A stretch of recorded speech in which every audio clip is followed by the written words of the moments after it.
Will democracy survive the next couple of years?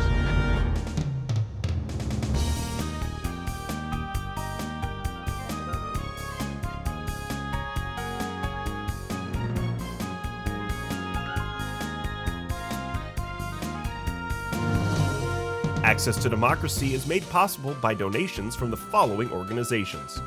Thomson Reuters, a global company with expertise and insight to unravel complex situations in the areas of law, tax, compliance, government, and media. Their worldwide network of journalists and editors keep customers up to speed on relevant global events. Thomson Reuters, The Answer Company. Crutchfield Dermatology, a full-service treatment center and Medi-Spa in Eagan. Their goal is to help you look good and feel great with beautiful skin. With service built around courtesy, dignity, and respect, Mayo-trained Dr. Charles Crutchfield personally treats each patient and is acknowledged as one of the nation's best physicians. Truestone Financial, with locations in Minnesota and Wisconsin, has proudly served its members since 1939. Truestone engages, educates, and supports its members to ensure they have the tools to empower their financial well-being. Truestone Financial, your neighborhood credit union. Learn more at truestone.org. Edina Eye Physicians and Surgeons, a division of Twin Cities Eye Consultants, has proudly served the Twin Cities for more than 55 years now, in 7 convenient locations.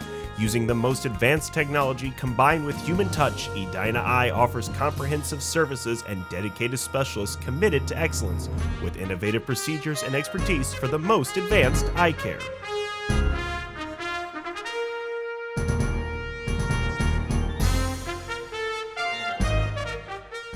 Welcome to Access to Democracy. My name is Roger New, and I am the special host. And today I will be interviewing Sheriff Tim Leslie from the Dakota County Sheriff's Office. Sheriff, welcome. Well, thanks, Roger. This is awesome. You're auditioning for your future. You're going to be a media superstar. Well, we'll see how this thing goes. There's big shoes to fill with Alan and all the great work that he does. But truly, it's a pleasure to have this opportunity today to do the interview with you. So. Well, to get started, I know we have a short bit of time here, but to get started, Sheriff, maybe if you could provide us with a little bit of your background and history in law enforcement. I know I've worked with you for a number of years, but it'd just be kind of interesting to have you sum up your professional career and just whatever information you want to share about yourself. You bet. So I grew up in South Minneapolis. I went to Washburn High School.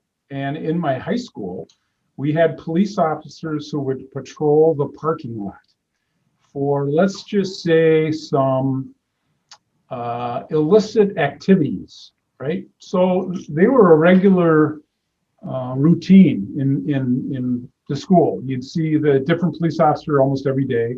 There was only 3 of them, and they would rotate. So you'd see the same one. So one day, I was asked to, by my biology instructor, we're going to have a vocational day. What do you want to be when you grow up, kind of thing. And we're studying a bunch of different, jobs. So I asked one of the police officers, Riley Gilchrist, his name was, because he's since passed. Riley was a Vietnam veteran, Black police officer, and his stories wowed me.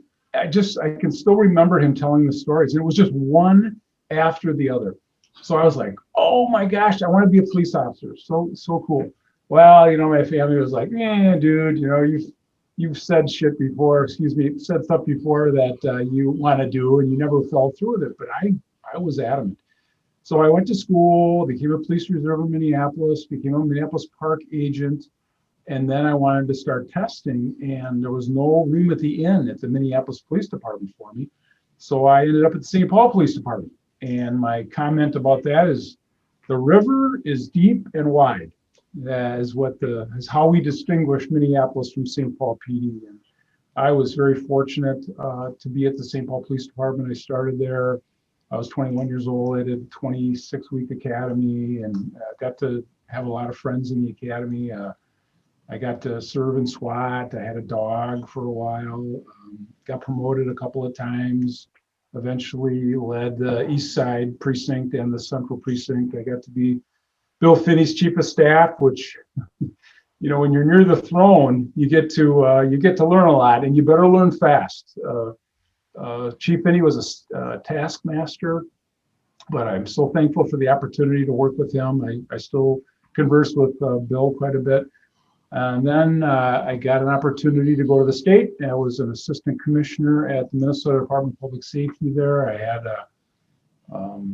the BCA, the State Patrol, Homeland Security, Fire Marshal, the statewide radio system. I was the chair of the statewide radio board, and I'd never chaired a meeting before. So I got out Rogers rules for dummies, right? So I had to know the Rogers rules on managing a meeting and calling things out of order, or taking a vote, calling a question, all those kind of things. So it was a tough learning environment for me. I really had to learn a lot quickly, but big budgets, big politics, very interesting. And then when Tim Pawlenty decided not to run for a third term, I went on the waiver wire. Bellows picked me up for a third round draft choice and $500. And I ended up here. I ended up as the chief deputy here for about 4 years and 9 months or so. And then Dave came in one day and said, "I'm not running. You interested?" And I'm like, "Geez, I was just fine as chief deputy. I kind of liked it, and it's the office guy, and chaired a few meetings here and there." Went home to my family, and those people that have ever run for office know that it's a family affair. I mean, you don't bring your family into something like that without a little conversation about things. So I went home and gathered the crew. I got 4 kids, and they all said, "Heck yeah, let's do it." So I marched in parades and raised funds and had a campaign, manager, a treasurer, and all that jazz. It was quite the deal. And I did have an opponent. He was the beer truck candidate, and if anybody knows what the beer truck candidate is, if I get hit with a beer truck, he wins. And so he didn't go to any events. He never marched in a parade. He never did anything, but he still got 22% of the vote, which is fascinating to me. But I won, and then I'm on my second term now as sheriff, and I really enjoy it. It's the best job I've ever had. It's it's autonomous, but it's hugely responsible for things, and I really enjoy it. And thanks for asking that. Sure. So in just for our viewers' awareness, sheriff's term is what, 4 years? Correct. Same as the governor of Minnesota, and same as the county attorneys. Correct. Okay. And in total, Sheriff, how many years of law enforcement experience do you have? Yeah, 4 years. Okay. I started in 1980, so coming up, October will be 41. So, and the interesting part is, having grown up in St. Paul, I went through the St. Paul public school system, and it's interesting. I won't tell you when I graduated from school, because it might, I don't know, it might weigh on you a little bit, but I would just say you may have been one of the people that may have influenced me to get into the profession. So thank you for all of your years of service. And I know we've worked alongside another, over the past few years. But did you have an SRO in your high school? I sure did. Yes. Who was it? Mr. Brown. Oh, Larry Brown. Oh, yeah. I love Larry. He's awesome. Oh, yeah. Oh, Larry and I played basketball together for years. Yeah, I love Brown. He's a good man. Yep. So very, very good man. And his influence in the officer friendly program in St. Paul are still things that still stick with me to this very day. Awesome. And serve as inspirations as to why I wanted to get into this profession. So that's so good. That's so good. Pretty, I'm glad you're in it, because you're doing a great job, Roger. It's so fun working with you. Yeah, thank you, Sheriff. So as a follow-up, some people might not know what happens or what the sheriff office does. There's police departments and there's sheriff's office. Can you just take a moment to explain what does a sheriff office do, and maybe share a little bit about what your structure looks like in your organization? You bet. And your question is not odd at all. In fact, my first term, About a month in, I got a call from Eric Easticke, the former chief in Burnsville. And he says, would you like to come to the noon Rotary? Because nobody knows what the sheriff does. That was the topic. And so I realized then that unlike some maybe greater Minnesota sheriffs who, when they walk into Target or Kmart or Walmart, they're immediately recognized. I'm not recognized at Target here in the Dakota County area, so I'm not famous. Yeah, so we differ, chiefs and sheriffs. A chief is appointed by a governing body, usually a council and a mayor, and I am elected. So that's one thing. I have a diverse mission. Unlike police departments, I have those things. I patrol roadways and I investigate crimes, or the office does. But we also have a dive team. We investigate everything that happens in the waterways, but that's in the mandate. So if you look in the state statute, 353 is the statute that governs sheriffs.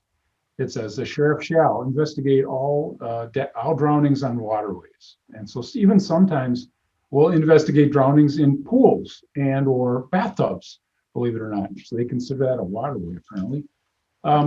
Courtrooms. I have bailiffs in courtrooms. Police departments don't have bailiffs in courtrooms. I have bailiffs that I have deputies that transport people all across the state, even going down to St. Peter State Hospital to bring individuals up for mental illness hearings. I got 87 deputies, licensed deputies, 75 correctional side, about 200 employees, 20 park rangers, $24 million budget. 12 million of it is spent in the jail. So the jail is a really big animal that each sheriff handles, and that's a very unique thing to manage. It's an enterprise.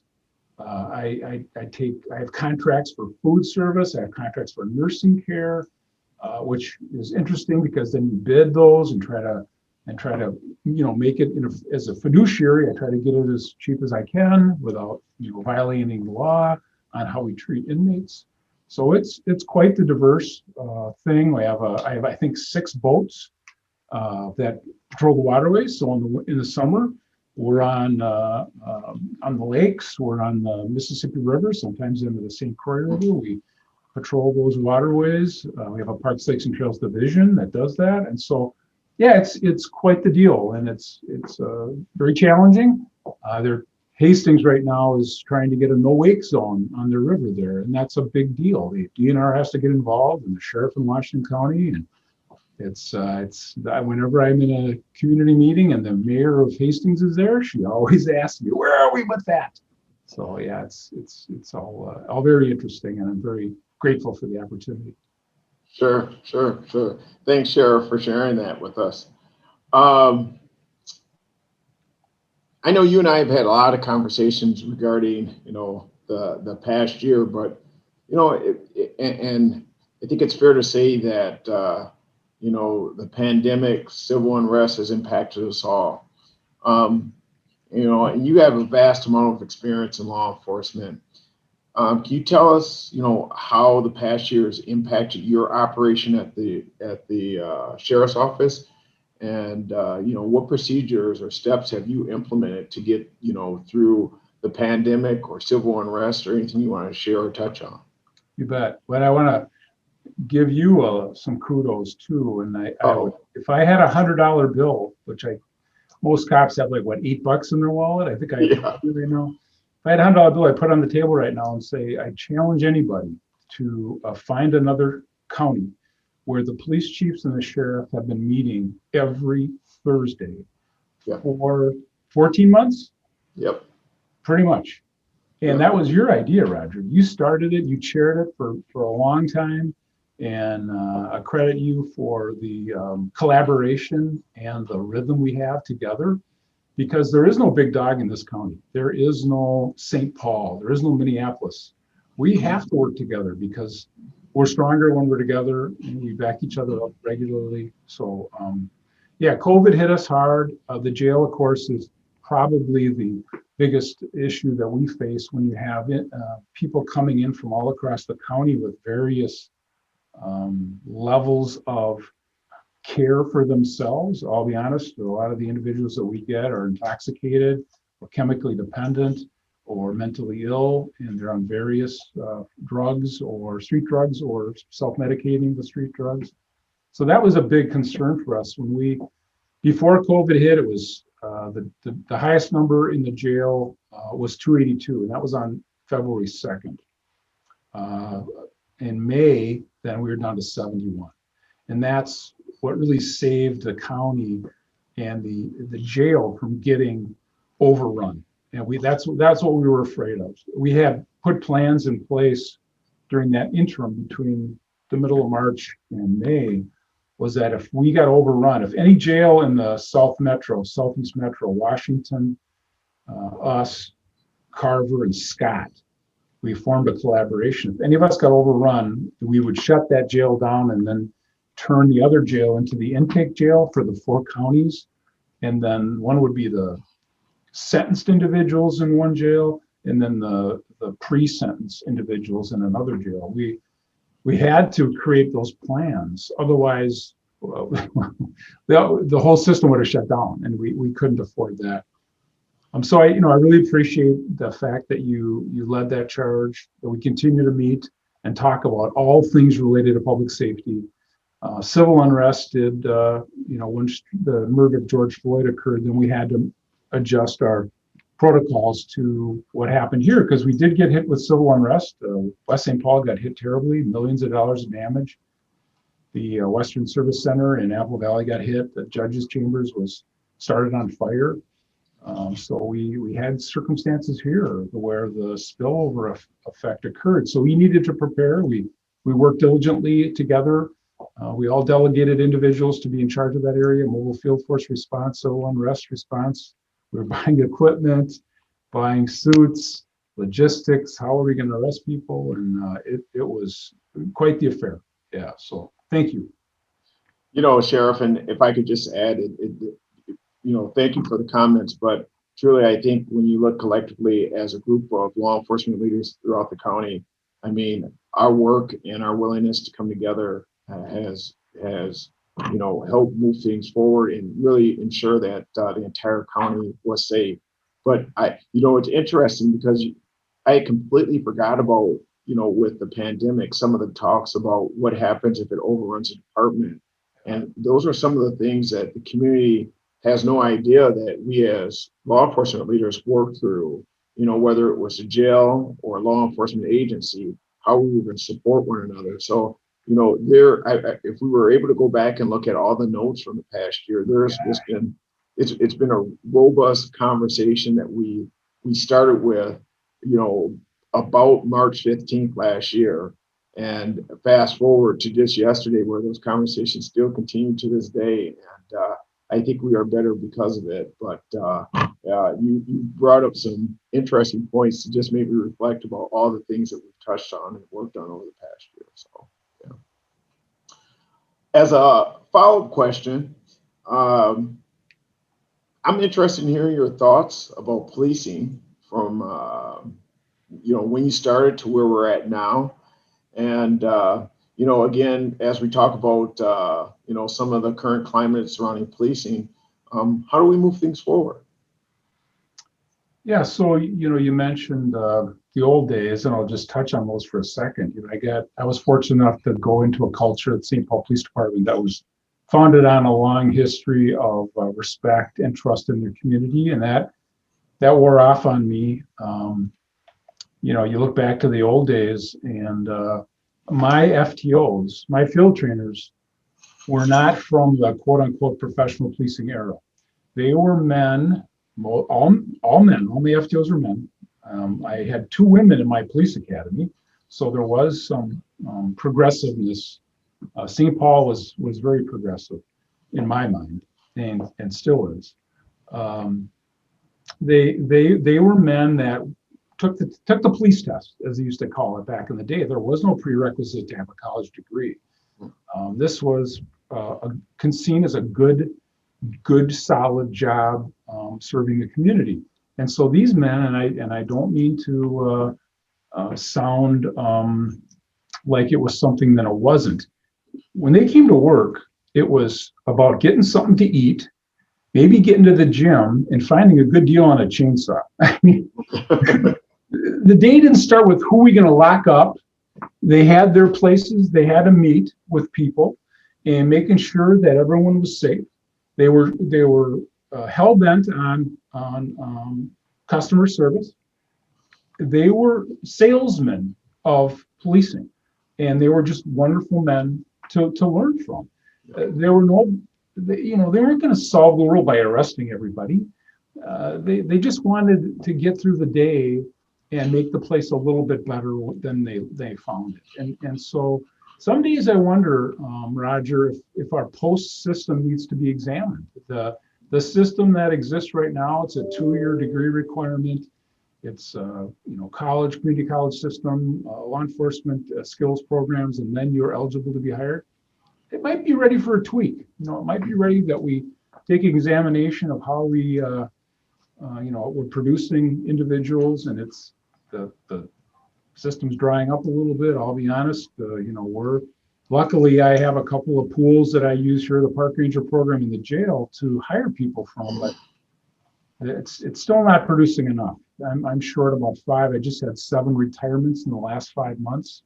People were like, I don't know if I need to be in this profession right now. So it's rapidly changing. But I want to be here for this. I'm excited for that change. I want to be part of that conversation, but it is a little scary. I feel like we've all rolled up our sleeves and had to start doing the heavy work on what policing looks like, and I appreciate hearing your thoughts on that. It's the last year and even leading up to last year. I mean, it's really created some uncertain times, and I think we saw the numbers dwindling prior to the murder of George Floyd. But I think now looking at the numbers and what we are getting in terms of viable candidates, those numbers are dwindling even more so. So, I think as a plug for both you and I think we need to make sure that we encourage our audience to make sure that they're encouraging people to get into law enforcement, because truly it's a great profession and we do good work in the community. And it's not all chalked up as to the negative stuff that we're seeing on TV today. There's a lot of good men and women that do this job, and they do great work. So,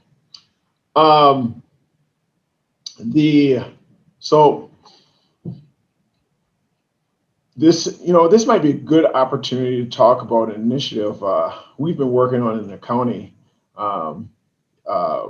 regarding some of the current climate in policing. And I guess at this point, I'm going to let you maybe talk a little bit about the POLET grant and kind of some of the things that we're trying to do with that. Yeah, and thanks to your idea as well, Roger. Kelly McCarthy, the chief of Dakota Heights, yourself and I, we began a conversation about pursuing a grant that the POLET Family Foundation had offered to law enforcement in the metro area. It was only available to the metro area. It was $3 million available to those agencies that were going to innovate and transform traditional approaches to how we do policing, restore trust in BIPOC communities, and then also actively confront racial disparities and the history of racism to improve safety, trust, and greater well-being for all those involved. So this was an effort that we put together on behalf of the entire county, which is the big lift.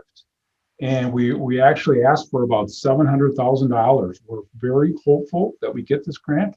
I asked Kelly the other day, when do you think we'll find out? She goes, well, they don't just hand out money willy-nilly.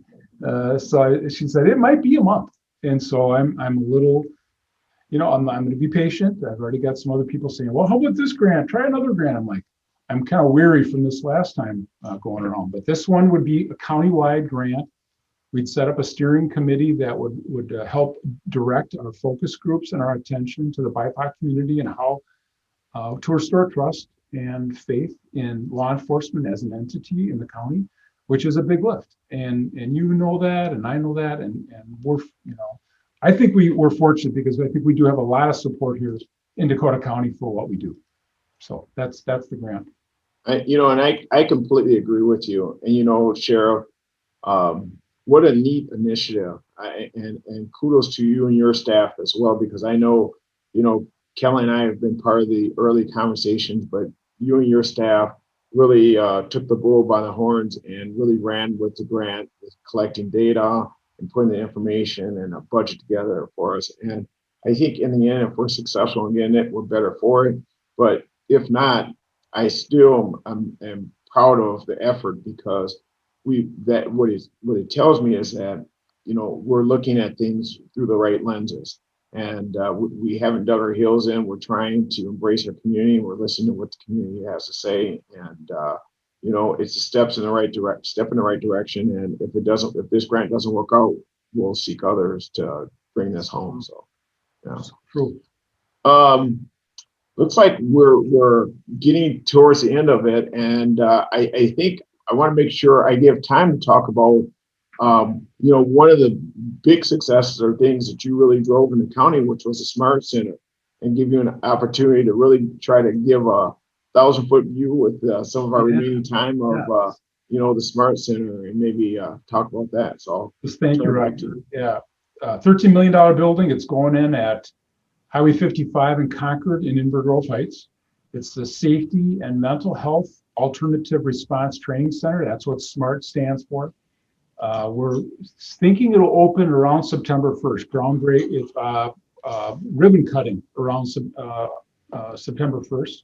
It'll house the Drug Task Force, the Electronic Crimes Unit, and the Minnesota Crisis Intervention Team. Will have a state-of-the-art training space for all first responders, and that includes 911 dispatchers. I think Roger and I both know that if that call goes haywire from the 911 dispatcher's perspective, if they don't get enough information or don't relay it appropriately to law enforcement or fire or EMS, the whole thing can fall apart. So we want them to recognize those individuals that are in crisis.